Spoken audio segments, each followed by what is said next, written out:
High নিউজে আপনাদেরকে স্বাগত। আমি রিক। শুরু করছি আজকের নিউজ টুডে, কিন্তু তার আগেই দেখে নেব আজকের হেডলাইন্স। সোমবার থেকে মুর্শিদাবাদ সফরে মুখ্যমন্ত্রী, যাবেন শামশেরগঞ্জ ধুলিয়ানেও। এতদিন পরে কেন যাচ্ছেন, কটাক্ষ দিলীপ ঘোষের। মুখ্যমন্ত্রীর সফরের মুখেই অনির্দিষ্টকালের জন্য সাসপেন্ড শামশেরগঞ্জের ওসি এবং এক সাব ইন্সপেক্টর। কর্তব্যে গাফিলতির জন্য সাসপেন্ড, চলবে বিভাগীয় তদন্ত। সাসপেন্ড থাকাকালীন বেতন অর্ধেক।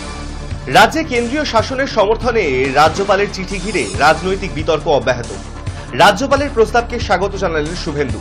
সুকান্ত বললেন, নির্বাচিত সরকারকে সরানোর সমর্থন করে না বিজেপি। কেন্দ্রের সিদ্ধান্তে চেনাব নদীর ওপর সালাল বাঁধের গেট বন্ধ, পাকিস্তানের দিকে কমে গেল প্রবাহ। স্থানীয় মানুষ খুশি, চাষের জন্য অতিরিক্ত জল পেয়ে। রাষ্ট্রসংঘে নালিশ করতে যাচ্ছে পাকিস্তান।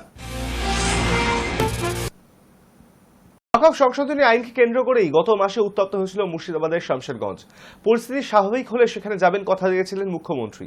সোমবার বহরমপুর গেলেন মমতা বন্দ্যোপাধ্যায়। 3 দিনের মুর্শিদাবাদ সফরে মুখ্যমন্ত্রী মমতা বন্দ্যোপাধ্যায় সোমবার তিনি কলকাতা থেকে রওনা দিয়েছেন। 11:30টায় গন্তব্য তার বহরমপুর। সেখানে রয়েছে সাংগঠনিক বৈঠক, তারপর সার্কিট হাউসে রাত্রিবাস। মঙ্গলবার মুখ্যমন্ত্রী যাবেন শামশেরগঞ্জে।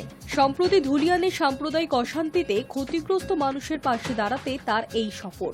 প্রশাসনিক প্রধান হিসেবে তাদের বিশ্বাস ও ভরসা যোগাবেন মুখ্যমন্ত্রী।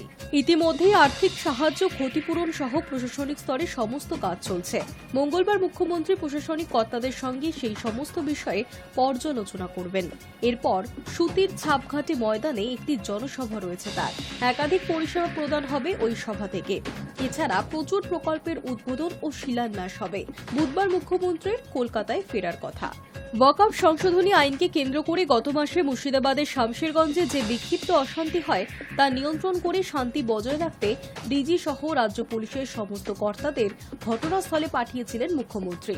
তার নির্দেশ ছিল কোনোভাবেই অপরাধীরা যেন ছাড়া না পায়। সেই প্রেক্ষিতেই ধরপাকড়ের কাজ চলছে। ব্যবস্থা নেওয়া হয়েছে কর্তব্যে গাফিলতিতে অভিযুক্ত পুলিশ কর্তাদের বিরুদ্ধেও। পাশাপাশি মুখ্যমন্ত্রী সফরের আগেই শামশেরগঞ্জ থানার ওসি, এসআইকে সাসপেন্ড করা হয়েছে। বাড়তি নজর দেওয়া হয়েছে এলাকার সুরক্ষায়।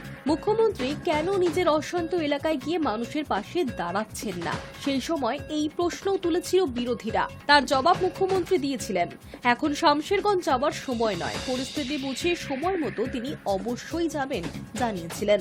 উত্তপ্ত পরিস্থিতিতে রাজ্যপাল সেখানে যেতে চাইলে মুখ্যমন্ত্রী তাকেও না যাওয়ার অনুরোধ করেন, কিন্তু সেই অনুরোধ শোনেননি সিবি আনন্দ বোস। তিনি স্পর্শকাতর এলাকাগুলিতে গিয়েছিলেন। জনতা তাকে ঘিরে নিজেদের সমস্যার কথা বলার পাশাপাশি ক্ষোভও উগরে দিয়েছিলেন। পরে মুর্শিদাবাদ পরিস্থিতি নিয়ে দিল্লিতে রাজ্যপাল নেগেটিভ রিপোর্ট পাঠান। তবে আপাতত পুলিশের সক্রিয়তায় মুর্শিদাবাদের পরিস্থিতি শান্ত, তাই নিজের কথা রাখতেই সোমবার মুখ্যমন্ত্রীর মুর্শিদাবাদ যাত্রা। High News network. ওনার ওপর লোকে আর বিশ্বাস করেন না। মুর্শিদাবাদের লোক একবার না বারবার প্রতারিত হচ্ছে। সেখানে কিছু হলেই হিন্দুদের উপর অত্যাচার করা হচ্ছে। তার দায় মুখ্যমন্ত্রীকে নিতেই হবে। মুখ্যমন্ত্রীর মুর্শিদাবাদ সফর নিয়ে মন্তব্য দিলীপ ঘোষের। সমস্ত যে পোড়া দাগ, ক্ষত চিহ্নকে সারিয়ে ফেলার জন্য উনি সময় দিয়েছেন। মন্দির বা বাড়ি রিপেয়ারিং করার জন্য তার অফিসাররা আগের থেকে দৌড়েছেন। মুখ্যমন্ত্রী যাওয়ার সময় যেন কোনো ক্ষতচিহ্ন দাঙ্গার না দেখা যায়, সেই সমস্ত গাড়ি পুড়ছিল রাস্তায়, সে সব সরিয়ে ফেলা হয়েছে। তো ধামাচাপা দিয়ে উনি গিয়ে দেখাবেন দেখুন কিছুই হয়নি, যেমন যেটা উনি বলেন, ভুল রিপোর্ট দেওয়া হয়েছে, তার পার্টির লোকেরা বলছেন। তাতে কিন্তু মানুষের মনের ক্ষত দূর হবে না। উনি যদি যেতেন 2-1 দিনের মধ্যে, আমরা যেমন গেছিলাম, তাহলে ওখানকার লোক ওনাকে বিশ্বাস করতে পারত। কিন্তু সেই বিশ্বাস আর ওনার উপরে লোকে করে না। কারণ মুর্শিদাবাদের লোক একবার নয়, বারবার প্রতারিত হচ্ছে, অত্যাচারিত হচ্ছে। সে সিএ আইন হওয়ার পরে হোক, নুপুর শর্মার ঘটনার পরে হোক, বা এই ওয়াকফকে নিয়ে হোক, সুযোগ পেলে এখন হিন্দুদেরকে লুটপাট করা হচ্ছে, বাড়ি ছাড়া করা হচ্ছে। তো তার দায় মমতা ব্যানার্জিকে নিতে হবে। জাফরবাদে নিহত বাবা ছেলের ফাঁকা বাড়িতে তালা ভেঙে ঘরে ঢোকার অভিযোগ পুলিশের বিরুদ্ধে। লাগানো হলো নতুন দরজা। কেন পুরনো দরজা ভেঙে লাগানো হলো অন্য দরজা? কেনই বা তা করা হলো রাতের অন্ধকারে? বিক্ষোভ দেখাচ্ছেন স্থানীয়রা। শামশেরগঞ্জ, ধুলিয়ান, সুতি, মুর্শিদাবাদের এই এলাকাগুলিতে গত 3 সপ্তাহ আগে পরিস্থিতি ছিল অগ্নিগর্ভ। তার কিছুদিন পর সেখানে গিয়েছিলেন রাজ্যপাল, এসেছিলেন বিরোধী নেতারাও। এবার গেলেন মুখ্যমন্ত্রী মমতা বন্দ্যোপাধ্যায়। সোমবার মুর্শিদাবাদ পৌঁছে মঙ্গলবার অশান্তি কবলিত এলাকাগুলি পরিদর্শন করার কথা রয়েছে তার। কিন্তু তার আগেই ফের একবার উত্তেজনা জাফরাবাদে। মুর্শিদাবাদের অশান্তির কেন্দ্রস্থল ছিল এই এলাকাও। বাবা ছেলে খুনের ঘটনায় চড়েছিল পারদ। সোমবার সেই জাফরাবাদেই পুলিশকে ঘিরে চলল বিক্ষোভ। স্থানীয়দের অভিযোগ, রাতের অন্ধকারে মৃত সেই বাবা ছেলের ফাঁকা বাড়িতে তালা ভেঙে ঢুকেছিল ঘটনাস্থলে মোতায়েন থাকা পুলিশ। এখন প্রশ্ন উঠছে, কেন এত তোড়জোড়? স্থানীয়দের দাবি, পরিস্থিতি স্বাভাবিক দেখাতেই রাতের অন্ধকারে তৎপর হয়েছে পুলিশ। মৃত বাবা ছেলের বাড়িতে ঢুকে অশান্তির সময় ভেঙে পড়া দরজা সারাই করে গিয়েছে তারা, যার জেরে সকাল থেকেই আবার পুলিশের বিরুদ্ধে আসরে নেমেছে এলাকাবাসী। পুলিশকে নিয়ে কি বলবো, পুলিশেরা জেনে শুনে কাজ করেছে, দিয়ে বলছে আমরা জানি না। তার জন্যই চাইছি যে আমরা পুলিশ চাই না। আমাদের হিন্দুর উপরে কি এভাবে অ্যাটাক চলবে? এভাবে কি আমরা বাঁচতে পারবো না? আমরা তো বেঁচেও মরে আছি। সেটা আমি ঘড়ি দেখিনি, কিন্তু 1:30-1টার ভিতরেই কারেন্ট ছিল না, মানে রাতে ঘুমিয়ে তো ছিলাম। হ্যাঁ, তার মাঝেই কাজটা হয়েছে। আওয়াজও পেয়ে গেছি, দরজার হাতুড়ি মেরেছে, আওয়াজ পেয়েছি। 1:30-1টার ভিতরে আওয়াজ পেয়েছি। পুলিশ বলছে আমরা জানি না, আবার হাত জোর করে ক্ষমা চাইছে। সবার কানে কানে একটা করে লোক সরিয়ে নিয়ে যাচ্ছে, আর কানে কানে কথা বলছে, মানে বলছে হাত জোর করে আমি এইসব করিও না, আমাদের ভুল হয়ে গেছে। পুলিশ আবার ভুল করে নিয়ে পুলিশ কিভাবে ক্ষমা চাইতে পারছে? সাধারণ মানুষের তো ক্ষমা নাই, কিন্তু পুলিশের আবার ক্ষমা হচ্ছে। মমতার পুলিশ আবার ক্ষমা চাইতে পারছে। এদিকে হঠাৎ করেই নিখোঁজ মুর্শিদাবাদে অশান্তির আবহে নিহত হরগোবিন্দ এবং চন্দন দাসের স্ত্রীয়েরা। অপহরণের অভিযোগ পাওয়া মাত্রই তাদের খোঁজে নামে পুলিশ। যদিও খুঁজতে খুঁজতে সল্টলেকে তাদের হদিশও মেলে। সেই পুলিশি অভিযানের পরে এবার রাজ্যপাল সিভি আনন্দ বোসকে চিঠি লিখে নিরাপত্তার দাবি জানালো 2 নিহতের স্ত্রী। তাদের অভিযোগ, পুলিশ তাদের জোর করে তুলে নিয়ে যেতে চাইছে। Hi News Network. মুর্শিদাবাদে ওয়াকফ অশান্তি নিয়ন্ত্রণে ব্যর্থতার অভিযোগ উঠেছিল, আর তাই অনির্দিষ্টকালের জন্য সাসপেন্ড করা হলো শামশেরগঞ্জের ওসি এবং সাব ইন্সপেক্টরকে। ওয়াকফ সংশোধনী আইন প্রত্যাহারের দাবিতে গত মাসে অগ্নিগর্ভ হয়ে উঠেছিল মুর্শিদাবাদ। প্রতারিতদের নামে গুন্ডামিতে বা ভয়াবহ পরিস্থিতি ছিল মুর্শিদাবাদ জেলায়। শান্তি ফিরিয়ে আনতে হাইকোর্টের নির্দেশ মেনেছিল কেন্দ্রীয় বাহিনী, আর সেই সময় কর্তব্যে গাফিলতির অভিযোগ শামশেরগঞ্জ থানার ওসি শিবপ্রসাদ ঘোষ এবং থানার মেজবাবু তথা এসআই জালালউদ্দিন আহমেদকে সরিয়ে দেওয়া হয়েছিল। শুরু হয়েছিল বিভাগীয় তদন্ত। এবার কর্তব্যে গাফিলতির অভিযোগে তাদের অনির্দিষ্টকালের জন্য সাসপেন্ড করা হলো। যতদিন সাসপেন্ড থাকবেন ততদিন তার নির্দিষ্ট বেতনের অর্ধেক পাবেন, পাশাপাশি সরকারের জিনিসপত্র সমস্ত জমা দিয়ে দিতে হবে। তবে প্রতিদিন জঙ্গিপুর পুলিশ জেলার রোল কলের সময় তাদের উপস্থিত থাকতে হবে।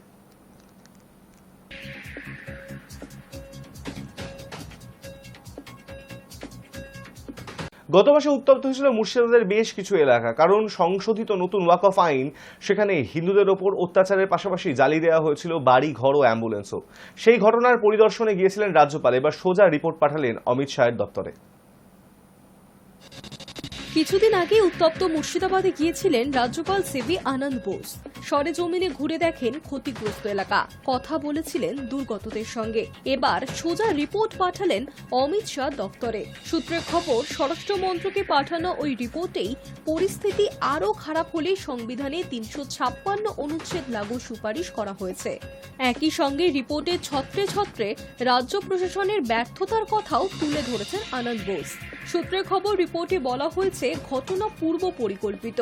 স্থানীয় প্রশাসনের ব্যর্থতার কথাও উল্লেখ করা হয়েছে। একই সঙ্গে ঘটনার নেপথ্যে রাজনৈতিকভাবে ধর্মীয় মেরুকরণের কথাও বলা হয়েছে। ধর্মীয় পরিচয়ের ক্ষেত্রে রাজনৈতিক শোষণ হয়েছে মনে করছে রাজভবন। রাজ্যের শাসন ব্যবস্থা ভেঙে পড়লে কেন্দ্রীয় সরকারকে হস্তক্ষেপ করতে বলা হয়েছে রিপোর্টে। প্রশাসনিক ব্যর্থতার ক্ষেত্রে তদন্তের কথাও বলা হচ্ছে। পাকাপাকিভাবে বিএসএফ, সিআরপিএফ মোতায়েনের কথাও বলেছেন রাজ্যপাল। নজরদারি আরও বাড়ানোর সুপারিশ রয়েছে। এরই মধ্যে যদি পরিস্থিতি খারাপের দিকে যায় তাহলে আর্টিকেল 356 লাগু সুপারিশ করা হয়েছে রাজভবন থেকে। এদিকে কয়েকদিন আগেই মুর্শিদাবাদ ও জঙ্গিপুরে বদলে গিয়েছে পুলিশ সুপার। এরই মধ্যে আবার শামশেরগঞ্জ থানার ওসি ও এক সাব ইন্সপেক্টরকে সাসপেন্ড করা হয়েছে। সোমবার বহরমপুরে গিয়েছেন মুখ্যমন্ত্রী। মঙ্গলবার শামশেরগঞ্জে গিয়ে ক্ষতিগ্রস্ত এলাকা পরিদর্শন করবেন। সব মিলিয়ে এই মুহূর্তে জেলার প্রশাসনিক তৎপরতা তুঙ্গে। Hi News Network. দলের অন্দরেই ভিন্ন মত, দল এক হলেও নানা মুনির নানা মতের মতন। কিন্তু ব্যাপারটা কি? রাজ্যপালের পাঠানো রিপোর্ট ঘিরে শুভেন্দু ও সুকান্তর ভিন্ন মত। দলের অন্দরেই ভিন্ন মত, মন্তব্য একজন ব্যক্তিকে ঘিরে, কিন্তু মতামত সম্পূর্ণ আলাদা। দল এক হলেও নানা মুনি নানা মতের মতো। কিন্তু ব্যাপারটা কি? বেশ কিছুদিন আগেই সংশোধিত ওয়াকফ আইনের বিরোধিতায় উত্তপ্ত হয়েছিল মুর্শিদাবাদ। পরিস্থিতি কিছুটা নিয়ন্ত্রণে এলে ঘটনাস্থলে গিয়েছিলেন রাজ্যপাল সিভি আনন্দ বোস।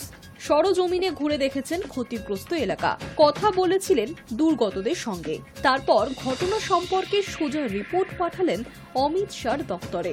যা জানা যাচ্ছে তাতে স্বরাষ্ট্র মন্ত্রকে পাঠানো ওই রিপোর্টেই পরিস্থিতি আরও খারাপ হলে সংবিধানে ৩৫৬ অনুচ্ছেদ লাগুর সুপারিশ করা হয়েছে। আর এতেই বিপত্তি। এই রিপোর্টকে একদিকে যেমন স্বাগত জানিয়েছেন বিরোধী দলনেতা শুভেন্দু অধিকারী, তেমনি ৩৫৬ অনুচ্ছেদ লাগু করে সরকার ভাঙা বিজেপির নীতি নয় বলে দাবি করলেন বিজেপির রাজ্য সভাপতি। ঠিক কি বলেছিলেন শুভেন্দু অধিকারী? তার মন্তব্য, রাজ্যপালের সাবমিট করা রিপোর্টকে তিনি স্বাগত জানাচ্ছেন, কিন্তু রাজ্যের মানুষ ওই রিপোর্টে সন্তুষ্ট নয়, তারা রেজাল্ট দেখতে চায়। I welcome the report submitted by the governor. जो जानकारी थ्रू मीडिया से मिला है, मैं तो नहीं देखा है, ये सही है कि गलत है मुझे पता नहीं है, लेकिन जो मीडिया से आया है ये रिपोर्ट को वेलकम करने वाला रिपोर्ट है। लेकिन बंगाल का जनता ये रिपोर्ट भाषण इसमें संतुष्ट नहीं है। They want result. 2021 after assembly election second में आज तक जिस तरीके से बंगाल में नरसंहार हो रहा है, खास करके हिंदू समाज के ऊपर जो अत्याचार हो रहा है, इसका ऊपर ठोस कार्रवाई होना चाहिए। रिपोर्ट को वेलकम करते हुए जो मीडिया में आया through media, I don't know about the actual report, लेकिन वी वांट एक्शन। অপরদিকে কি বলেছিলেন সুকান্ত মজুমদার? তার কথায়, ভারতীয় জনতা পার্টি বেছে নেওয়া সরকারকে ৩৫৬ অনুচ্ছেদ লাগু করে সরকার ভাঙা তাদের নীতি নয়। भारतीय जनता पार्टी की जो स्टैंड है वो पहले से मैं बोल चुका हूँ। भारतीय जनता पार्टी चुने हुए सरकार को 356 के द्वारा तोड़ना भारतीय जनता पार्टी के नीति के खिलाफ है। हम कभी विपक्ष का सरकार, चुने हुए सरकार को 356 द्वारा तोड़ा नहीं। ये कांग्रेस की हथियार है, कांग्रेस की हथकंडा है। लेकिन जिस तरीके से भारत के इस हिस्से में यानी पश्चिम बंगाल में जिस तरीके से संविधान के साथ खिलवाड़ किया गया, डेमोक्रेसी यहाँ पे है नहीं, यहाँ पे पूरा क्रिमिनलाइजेशन हो गया है सरकारी तंत्र का। इसके लिए आगे आने वाले समय में इसका तोड़ निकालना जरूरी है और मुझे लगता है 2026 में बंगाल की जनता इसकी तोड़ निकालेगी और वो ममता बनर्जी को 356 दिखाकर ममता बनर्जी को सत्ता से बाहर निकालेगी। অর্থাৎ একদিকে কাজ নয় ফলাফলের কথা বলছেন শুভেন্দু অধিকারী, অ্যাকশন নেবার কথা বলছেন তিনি, তখন আরেকদিকে রাষ্ট্রপতি শাসন জারি করে বা ৩৫৬ অনুচ্ছেদ লাগু করে সরকার ভাঙার বিরোধিতায় রাজ্য সভাপতি। Hi News Network. সংশোধিত ওয়াকফ আইনের সাংবিধানিক বৈধতা নিয়ে প্রশ্ন তুলে সুপ্রিম কোর্টে একগুচ্ছ মামলা হয়েছিল, আর সোমবার ছিল সেই হাই ভোল্টেজ মামলার শুনানি। সংশোধিত আইনের বিশেষ কিছু ধারায় অন্তর্বর্তীকালীন স্থগিতাদেশ দেয় কিনা শীর্ষ আদালত, সেদিকেই নজর ছিল গোটা দেশে। যদিও আপাতত কেন্দ্রের আর্জি মেনে কোনো নির্দেশিকাই দিল না আদালত। বিচারপতিদের বেঞ্চ জানিয়ে দিল বিস্তারিত শোনার পরেই ওয়াকফ আইন নিয়ে নির্দেশিকা দেওয়া হবে। সেই কারণেই মামলার পরবর্তী শুনানি ধার্য হয়েছে 15ই মে সুপ্রিম কোর্টের পরবর্তী প্রধান বিচারপতি বি.আর. গাভাইয়ের নেতৃত্বাধীন বেঞ্চে।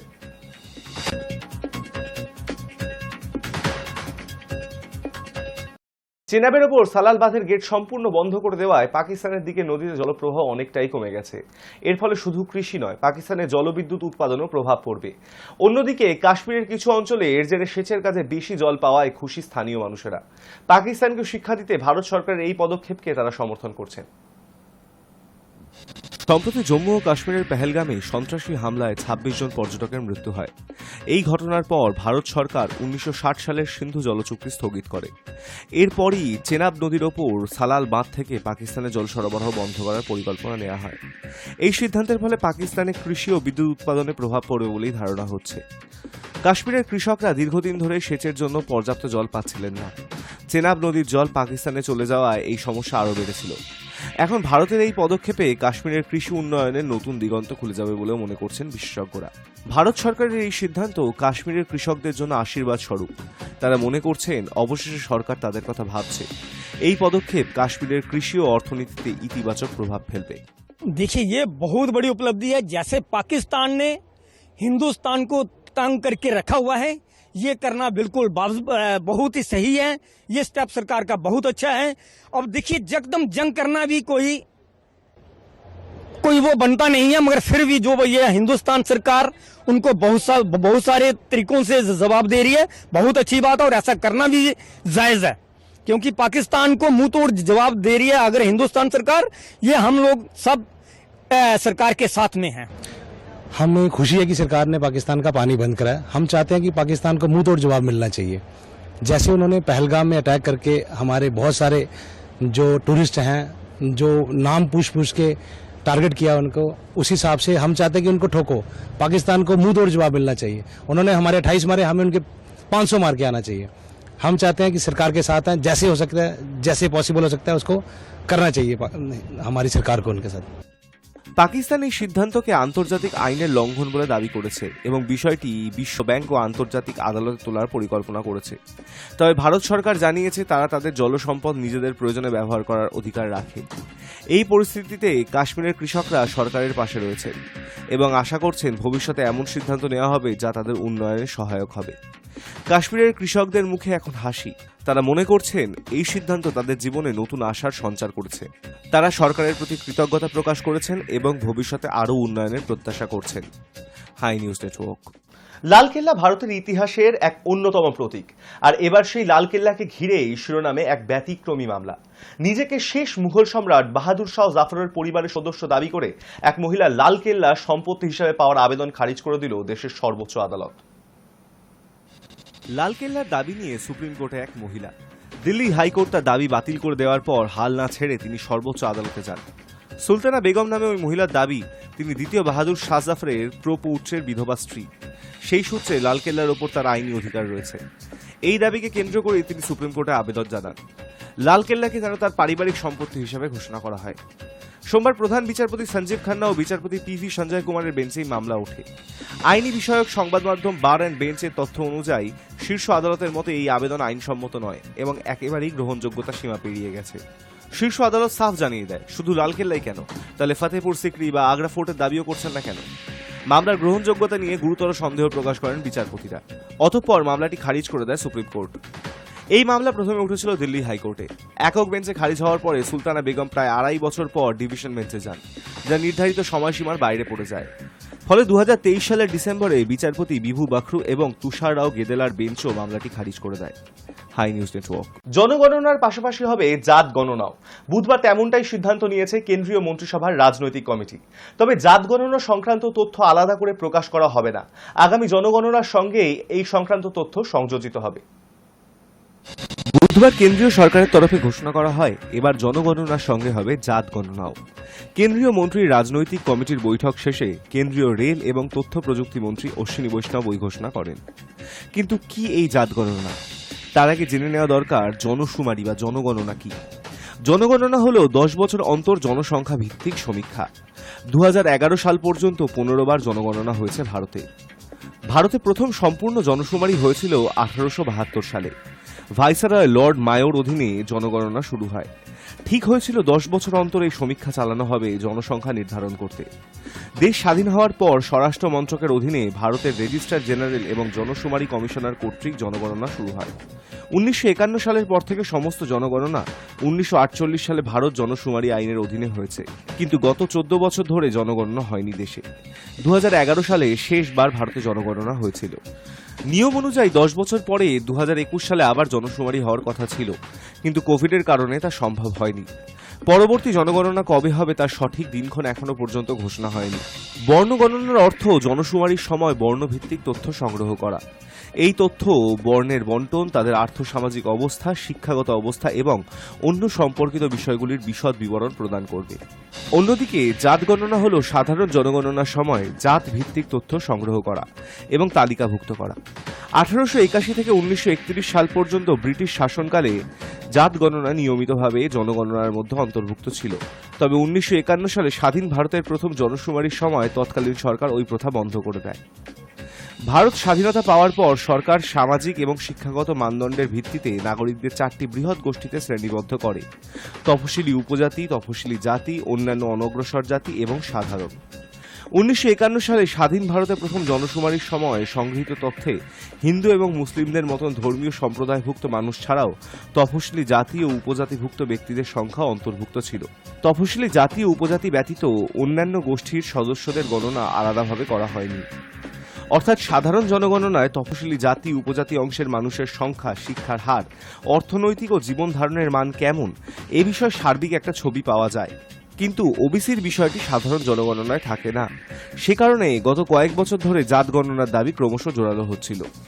তবে 1961 সালের আগেই তৎকালীন কেন্দ্রীয় সরকার রাজ্যগুলিকে জনগণনা সংক্রান্ত তাদের নিজস্ব সমীক্ষা পরিচালনা করা এবং ইচ্ছা করলে রাজ্যভিত্তিক অন্যান্য অনগ্রসর শ্রেণীর তালিকা সংকলনের অনুমতি দিয়েছিল। আসন্ন জনগণনার পাশাপাশি জাত গণনা করার মোদী সরকারের সিদ্ধান্তের আগেই 3টি রাজ্য বিহার, তেলেঙ্গানা এবং কর্ণাটক রাজ্যভিত্তিক জাত গণনা পরিচালনা করেছে। সেই সমীক্ষা চালানোর পর 2023 সালে সেই তথ্য প্রকাশ করে বিহার সরকার। তখন জেডিইউ আরজেডি কংগ্রেসের জোট সরকারের প্রধান ছিলেন মুখ্যমন্ত্রী নীতিশ কুমার। তেলেঙ্গানা এবং কর্ণাটক উভয় কংগ্রেস শাসিত রাজ্য। তেলেঙ্গানার কংগ্রেস সরকার গত বছর ফেব্রুয়ারিতে তাদের আর্থ, সামাজিক, শিক্ষাগত, কর্মসংস্থান, রাজনৈতিক এবং জাতভিত্তিক সমীক্ষা প্রকাশ করে।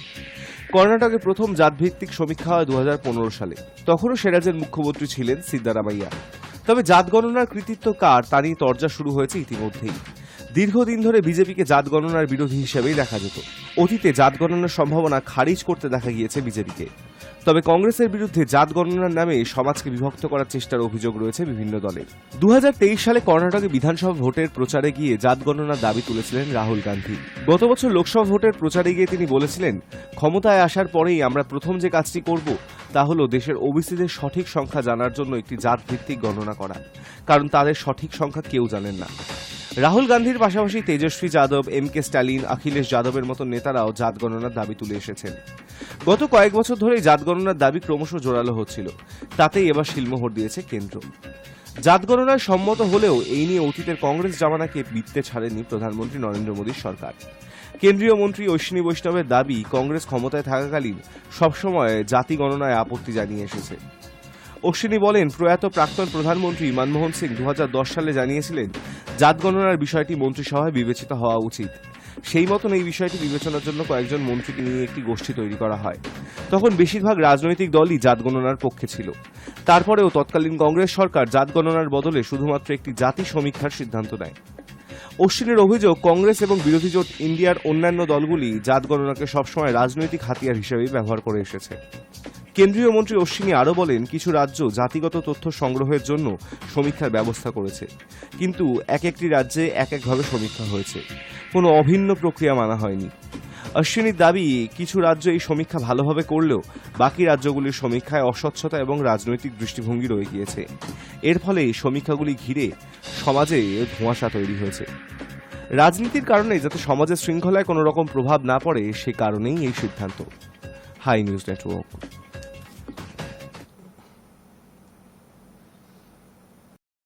একটা সময় আমেরিকায় আলকাট্রাজ মানেই ছিল ভয়, কঠোর নিরাপত্তা আর দাগী আসামিদের শেষ ঠিকানা। সেই কুখ্যাত জেল এখন আবার খবরের শিরোনামে।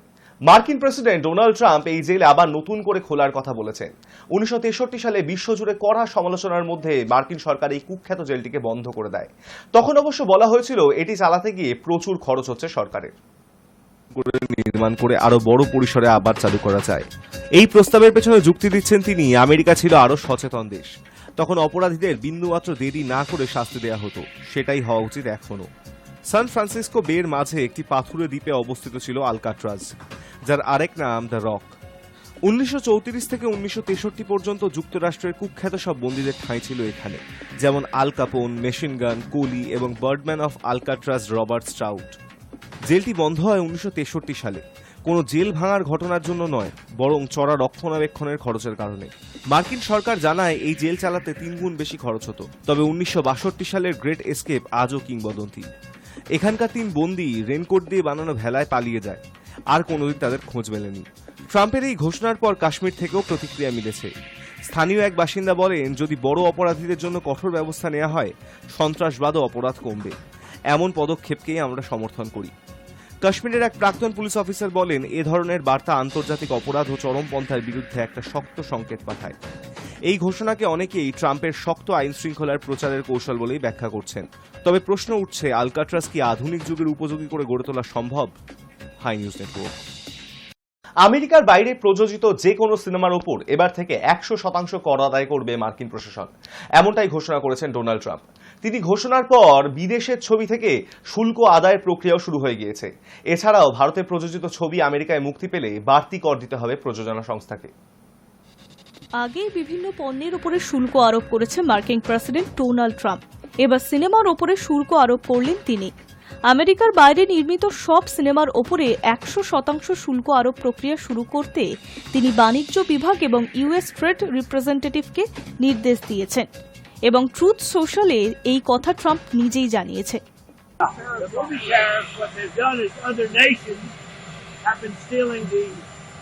The movie making capabilities from the United States. And I said to a couple of people, what do you think? I've done some very strong research over the last week.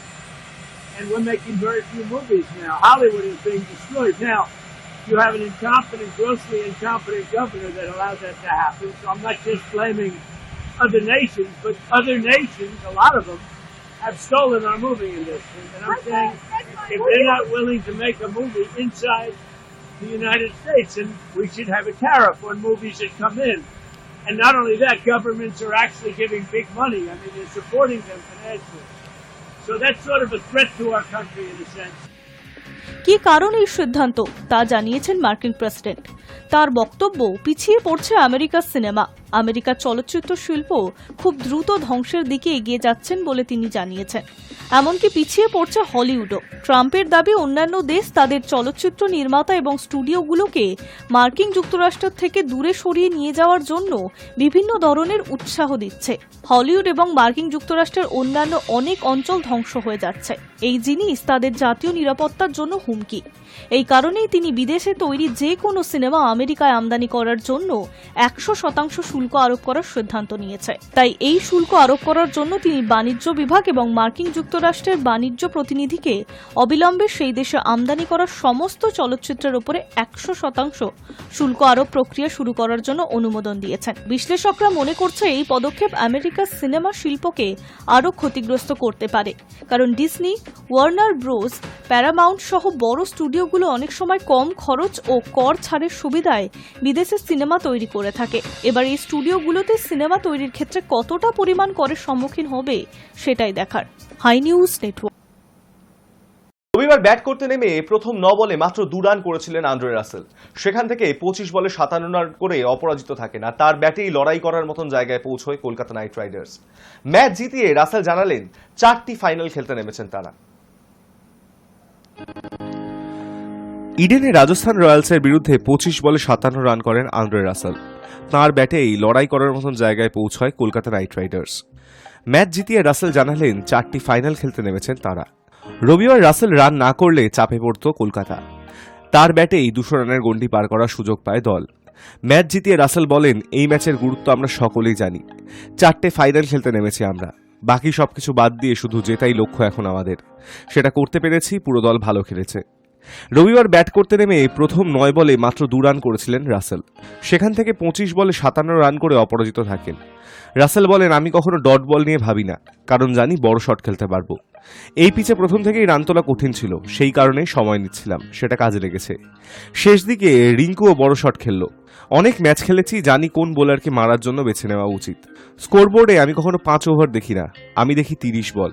ভেবে নিই এর মধ্যে 15টা বল খেললেও 40 run করে দিতে পারি। রবিবারের ম্যাচে প্রথমে ব্যাট করে কলকাতা 206 রান করে। আন্দ্রে রাসেল 25 বলে 57 রান করে দলকে লড়াই করার মতন জায়গায় পৌঁছে দেন। সেই রান তাড়া করতে নেমে রাজস্থান ইনিংস শেষ করে 205 রানে। Hi News Network. News today এখন এই পর্যন্তই। দেখতে থাকুন হাই নিউজ, নির্ভীক, নিরপেক্ষ।